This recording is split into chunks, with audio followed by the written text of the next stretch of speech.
Here we've got something that's a little bit more different, much more feminine for Christmas.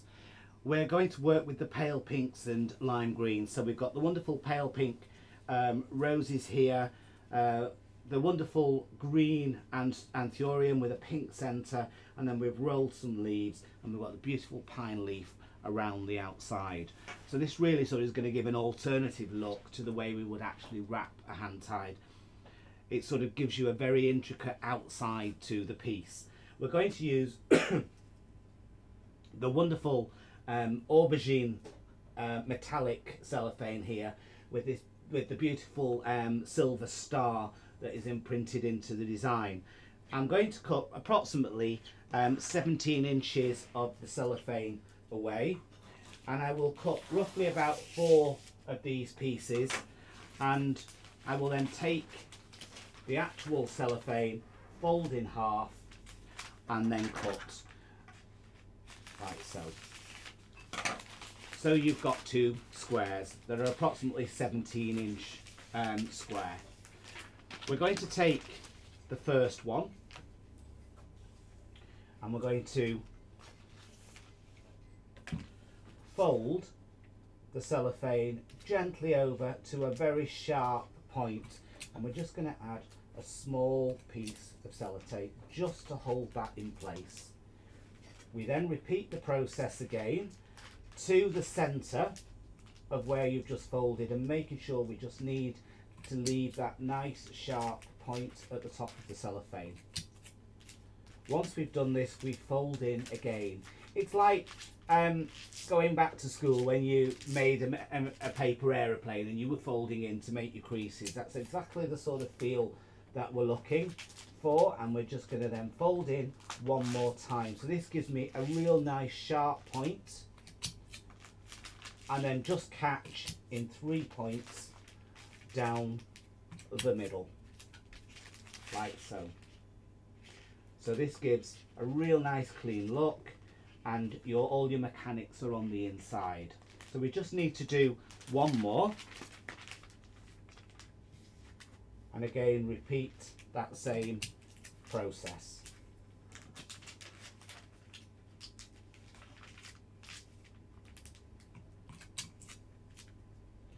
And the reason why we're using the sellotape is just to help stop the cellophane from slipping as we create these shapes.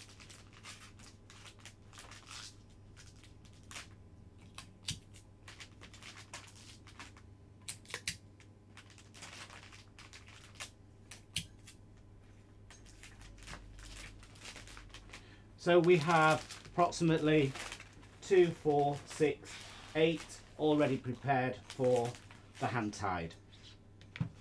So we're going to start off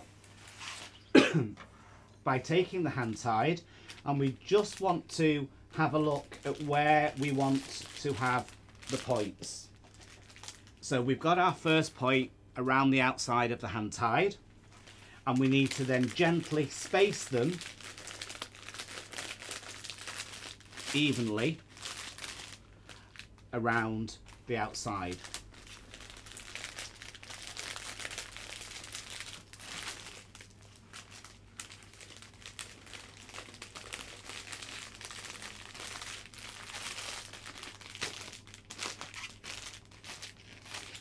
Like so.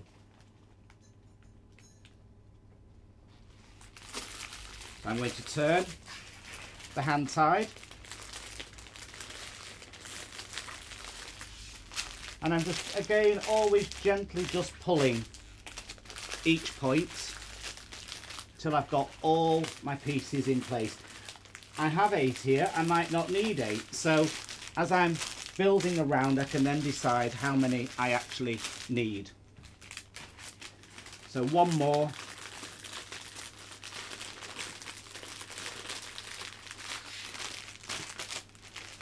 And there we have our cellophane just placed around the outside of the design.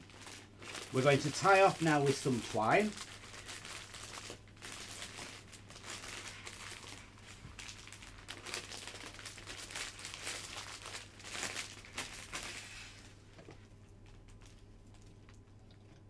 So this is really creating an alternative look.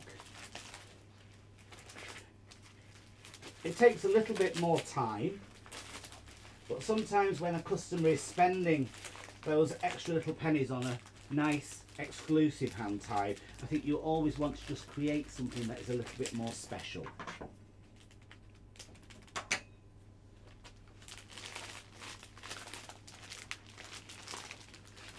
So now we just need to take one square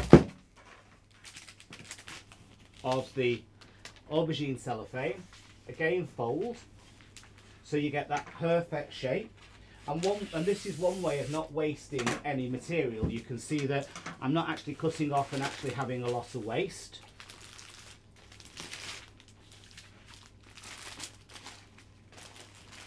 So now we can start to wrap the base of the hand tie.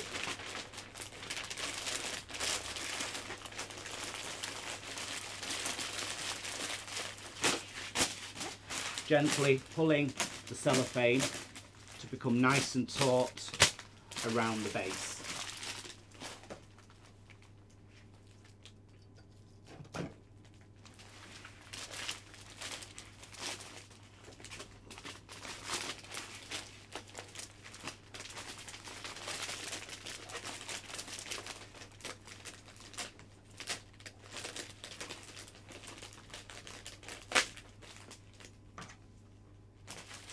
So now we're just going to take a piece of twine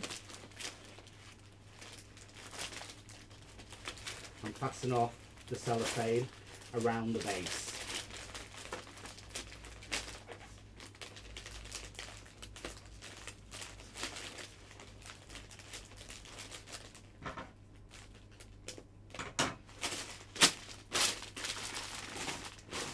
Like so.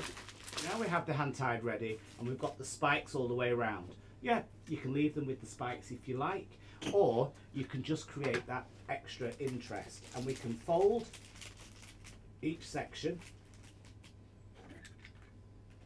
to create like a lattice work that just sits around the outside of the design.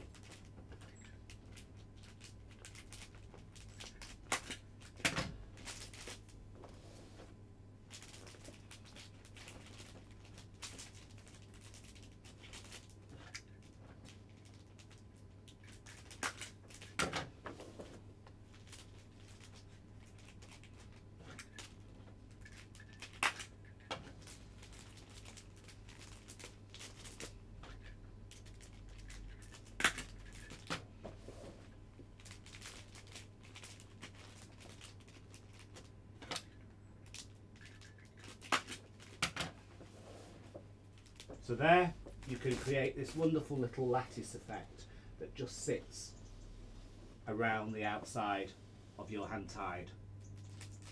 So now we're going to take two of the wonderful wired ribbons because I think it's going to be quite nice to have the two tones together. So we're just going to take the two rolls and we are just literally going to fold them just to create a figure eight. So it's quite a simple flat bow, so that we've got the two together.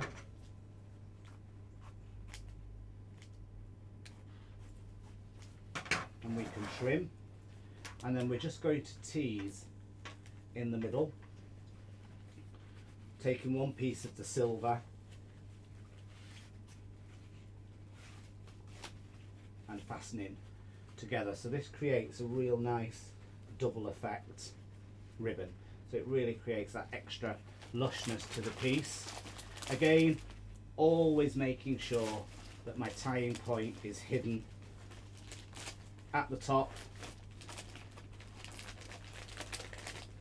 so that none of your mechanics can be seen, and then just gently trim off any excess to bring it in line with the bow. And there you have a real stunning alternative bouquet with this beautiful lattice effect that really stands out around the outside of the flowers.